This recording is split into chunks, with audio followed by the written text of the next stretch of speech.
దాడులు చేయాలనుకుంటున్నారు. దాడులు చేయాలనే నిర్ణయాన్ని ఆల్రెడీ డొనాల్డ్ ట్రంప్ తీసుకున్నట్టు తెలుస్తోంది. కెనడా నుంచి G7 సమిట్ లో పాల్గొనబడినటువంటి డొనాల్డ్ ట్రంప్ హుటాహుటిన ఒకరోజు ముందుగానే షెడ్యూల్ ని ముగించేసుకొని వైట్ హౌస్ చేరుకున్నారు.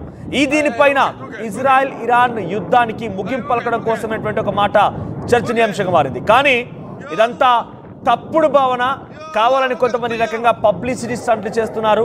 నాకు యుద్ధం ఆపాల్సిన అవసరం లేదు, there is nothing to do with Israel and Iran cease fire, అసలు యుద్ధాన్ని ఆపాల్సిన అవసరం లేదు, దాంతో చేయాల్సినటువంటి ఆ సిచ్యువేషన్ కూడా లేదు అని చెప్తూనే ఆయన మరోవైపుగా ఎవాక్యుయేట్ టెహరాన్ అనేటువంటి మాటలు మాట్లాడుకొచ్చారు. ఎవాక్యుయేట్ టెహరాన్ మొత్తాన్ని కూడా అంతా వదిలేసి వెళ్ళిపోయేటువంటి ఒక మాటని మాట్లాడుకొచ్చారు ఆయన.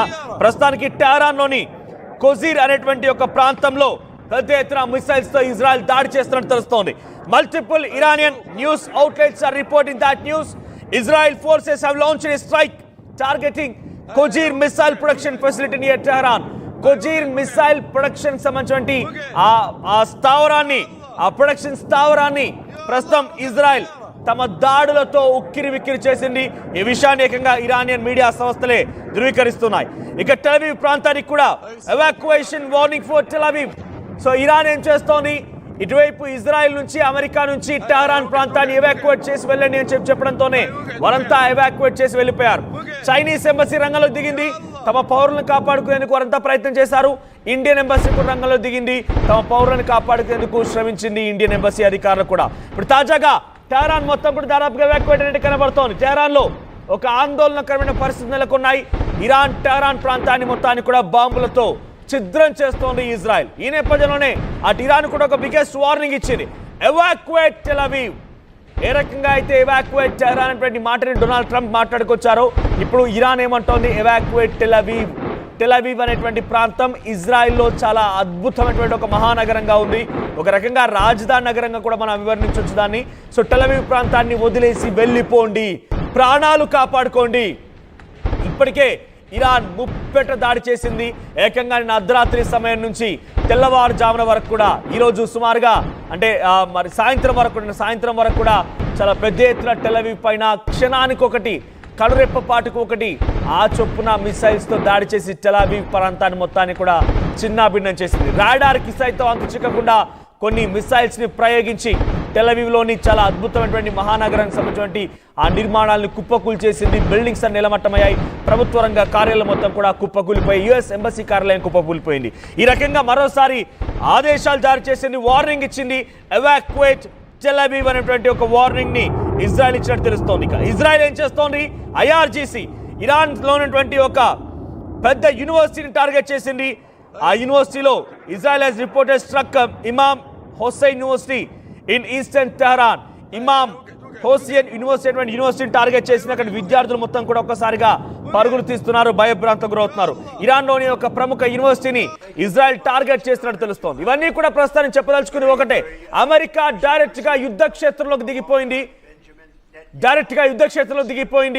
డైరెక్ట్ గా ఆయన ఒకరోజు ముందుగానే షెడ్యూల్ ముగించేసుకొని G7 సమిట్ లో ఎటువంటి నిర్ణయాలు తీసుకున్నారో దానిపైన కూడా సంతకం చేయకుండానే ఆయన వైట్ హౌస్ చేరుకున్నారు. వైట్ హౌస్ చేరుకొని అక్కడ వైట్ హౌస్ లో నేషనల్ సెక్యూరిటీ టీమ్ తో ఎమర్జెన్సీ మీటింగ్ కాల్ఫర్ చేశారు డొనాల్డ్ ట్రంప్. ఆ తర్వాత అక్కడటువంటి ఒక ఇంటెలిజెన్స్ అధికారి ఇచ్చిన సమాచారం మేరకి ఇజ్రాయెల్ ఇరాన్ యుద్ధంలో అమెరికా గనక ఎంట్రీ ఇవ్వకపోతే అమెరికాకే ముప్పు వాటిల్లే అవకాశం ఉంది. ఇరాన్ అమెరికా పైన చాలా పెద్ద ఎత్తున కక్షతో రగిలిపోతోంది, అరబ్ కంట్రీలని ఏకం చేస్తోంది. అరబ్ కంట్రీలతో కలిసి అమెరికాని కొంత ఇబ్బందులకు గురి చేయాలన్న ఒక ఆలోచనతో ఇరాన్ ఉంది. అమెరికా కనుక దీన్ని నిలువరించలేకపోతే అమెరికాకి పెను ప్రమాదం వాటిల్లే అవకాశం ఉందని చెప్పి అక్కడున్నటువంటి ఒక ఇంటెలిజెన్స్ అధికారి డొనాల్డ్ ట్రంప్ కి విషయం చెప్పడంతో డొనాల్డ్ ట్రంప్ అన్కండిషనల్ సరెండర్, ఒకసారి మళ్ళీ ట్రంప్ సంబంధించిన ట్వీట్ చూద్దాం. అన్కండిషనల్ సరెండర్, ఎటువంటి షరతు లేకుండా సరెండర్ అవ్వాల్సిందేటువంటి ట్వీట్ ని డొనాల్డ్ ట్రంప్ చేసుకొచ్చారు. అంతకంటే ముందు I have asked them to sign for a deal, వారందరినీ డీల్ పైన సంతకం చేయమని రిక్వెస్ట్ చేశాను. న్యూక్లియర్ వెపన్ స్టేట్స్ లో భాగంగా వారు కూడా మాతో కలిసిపోండి, నాన్ ప్రొలిఫరేషన్ ట్రీటీని సంతకం చేయండి, మేము న్యూక్లియర్ వార్ ని మేము ఎట్టి పరిస్థితుల్లో ఎంకరేజ్ చేయము, ప్రపంచ శాంతి కోసం ప్రయత్నం చేస్తాం, ప్రపంచ శాంతికి విఘాతం కలిగించే విధంగా మా చర్యలు ఏవి కూడా ఉండవు అనే దానిపైన సంతకం చేయండి అంటే ఇరాన్ ఇది మాకు హెచ్చరికగా ఉంది, మీరు మమ్మల్ని రిక్వెస్ట్ చేసినట్టుగా లేదు, మేము సంతకం చేయమంటే చేయమనేటువంటి ఒక వార్నింగ్ ని డొనాల్డ్ ట్రంప్ కి ఇచ్చింది. ఇప్పుడు ఏకంగా న్యూక్లియర్ వార్ ని ప్రయోగిస్తామనే మాటని అటు G7 దేశాలు కూడా తప్పుపడుతూ ఉన్నాయి. G7 దేశాలన్నీ కూడా అటు ఇజ్రాయెల్ వైపుగానే ఉన్నాయి. ఈ నేపథ్యంలో ఇజ్రాయెల్ కి కొంత G7 దేశాల మద్దతు అయితే దొరికింది. కానీ డైరెక్ట్ గా యుద్ధంలోకి అమెరికా రావడం వారంతా కూడా తప్పుపడుతూ ఉన్నారు. డైరెక్ట్ గా వారంతా కూడా ప్రపంచ శాంతికి విఘాతం కలుగుతున్న ఒక భావనలో ఉన్నారు. అమెరికా అధ్యక్షుడి నిర్ణయం చాలా పెద్ద ఎత్తున ఆందోళన కలిగిస్తోంది. అమెరికానే కనుక డైరెక్ట్ గా యుద్ధంలోకి దిగాల్సి వస్తే గుర్తుపెట్టుకోండి, రెండో వరల్డ్ వార్ తీవ్రతరం అయింది కూడా అమెరికా డైరెక్ట్ గా రంగంలోకి దిగినప్పుడే. సో ఇప్పుడు డైరెక్ట్ గా అమెరికా రంగంలోకి దిగుతోంది. ఒకవైపు 1941 సిచ్యువేషన్, ఎప్పుడైతే వరల్డ్ వార్ 2 జరిగిందో అప్పుడు సిచ్యువేషన్ తలపిస్తోంది. భారత్ పాకిస్తాన్ యుద్ధం, పాకిస్తాన్ వచ్చి భారత్లో అల్లకల్లోలం సృష్టించడం, ఆ తర్వాత రష్యా ఉక్రెయిన్కి సంబంధించినటువంటి ఆ యుద్ధం, ఇవన్నీ కూడా మూడో ప్రపంచ యుద్ధానికి దారి తీస్తున్నట్టుగానే ఉన్నాయి.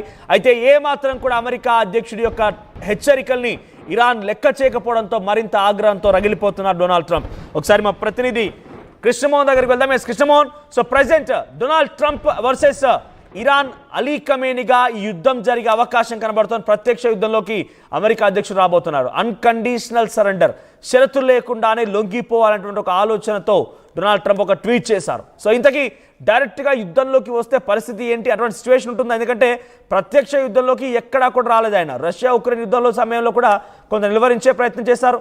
భారత్ పాకిస్తాన్ యుద్ధంలో కూడా సీజ్ ఫైర్ కోసం ప్రయత్నం చేశారు. కానీ ఇక్కడ సీజ్ ఫైర్ కోసం ప్రయత్నం చేస్తున్నట్టుగా ఏదీ లేదు.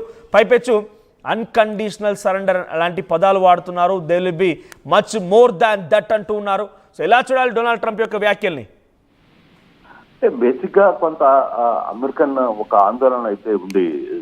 మన కారణం ఏంటంటే గల్ఫ్ దేశాలు లేదు, ఇరాన్ గల్ఫ్ దేశాలని కలుపుకోగలుగుతుంది. ఇరాన్ కి మద్దతు మిగతా దేశాల నుంచి కొంతగా లభిస్తోంది. అందువల్ల అమెరికాకి కొంత ఇబ్బందులు తప్పవు అనేది వాళ్ళ ఇంటెలిజెన్స్ హెచ్చరికలు జరుపుతోంది. ఆ నేపథ్యంలోనే డెఫినెట్ గా కొంత ఇరాన్ని ఇప్పుడు మనం కంట్రోల్లోకి తీసుకోలేకపోతే ఇక మనకి ముప్పు వచ్చే పరిస్థితి ఉంటుంది అనేది అమెరికా ఆలోచన. సో ఈ అమెరికా ఆలోచన చేస్తున్న నేపథ్యంలోనే అమెరికా అధ్యక్షుడు ట్రంప్ నిన్న హడావిడిగా ఇక్కడికి చేరుకునే ప్రయత్నం చేశారు. అమెరికాకు వచ్చి కెనడాకి చేరుకున్నారు. అక్కడ ఇమీడియట్ గా G7 దాన్ని కూడా క్లోజ్ చేసుకుని హడావిడిగా ఒక ఎమర్జెన్సీ మీటింగ్ పెట్టుకోవాల్సిన పరిస్థితి వచ్చింది. దాంతో ఈ సబ్జెక్ట్ అంతా కూడా కొంత చర్చ అయితే జరిగింది. ఇలా మధ్య జరిగిన ఈ చర్చలో కొంత కీలకమైన అంశాలు రాబోయే రోజులు ఏ విధంగా ఉంటే, ఇప్పుడు ఇరాన్ని కంట్రోల్ తేకపోతే ఇక మళ్ళీ తీసుకుని రాలేమో అనే ఒక ఆలోచన, మరోవైపు ఇప్పటికిప్పుడు జరుగుతున్న పరిస్థితులు అంటే ఇజ్రాయెల్ ఇరాన్ మధ్య జరుగుతున్న పరిస్థితులు, ఇరాన్ కి చైనా లాంటి దేశాలు కొంత మద్దతు ఆయుధ సామాగ్రి పంపించడం, ఫర్దర్ గా రష్యన్ వాళ్ళు కూడా కొంత ఫోన్ చేయడం, ఇవన్నీ కొంత ఇష్యూ నడుస్తోంది ఇరాన్ కి సంబంధించిన వ్యవహారంలో. సో ఇప్పుడే మనం సరైన టైం, కొంత ఇరాన్ కూడా దెబ్బతినింది యుద్ధంలో. ఖమేనీ ఎటువంటి పరిస్థితుల్లో కంట్రోల్కి తీసుకోవాలి, అక్కడ లోకల్ గా కూడా ప్రజాప్రభుత్వం ఏర్పాటు చేయాలి అనే ఒక మద్దతు కూడా అక్కడ లోకల్ గా ఇరానియన్స్ లో ఎక్కువ అవుతుంది. కొంత పబ్లిక్ కి తిరుగుబాటు చేసే ప్రయత్నాల్లో ఉన్నట్టుగా కనపడుతుంది. సో ఇటువంటి సిచ్యువేషన్ లో ఇప్పుడు ఇరాక్ ని కంట్రోల్ చేస్తేనే ఇరాన్ ని కంట్రోల్ తీసుకోలేకపోతే ఇబ్బంది ఉన్న ఉద్దేశంతోనే ట్రంప్ వ్యాఖ్యలు ఉన్నట్టున్నాయి. అందుకే ట్రంప్ నేరుగా యుద్ధంలోకి అంటే ప్రత్యక్ష యుద్ధంలోకి కాకపోయినా పూర్తిగా కూడా అమెరికన్ ఇంకా వార్లోకి వచ్చే ప్రయత్నం చేయాలి, ఆ దిశగానే ముందుకు వెళ్తున్నట్టుగా ఆలోచిస్తున్నట్టుగా మనకు కొంత సమాచారం ఉంది.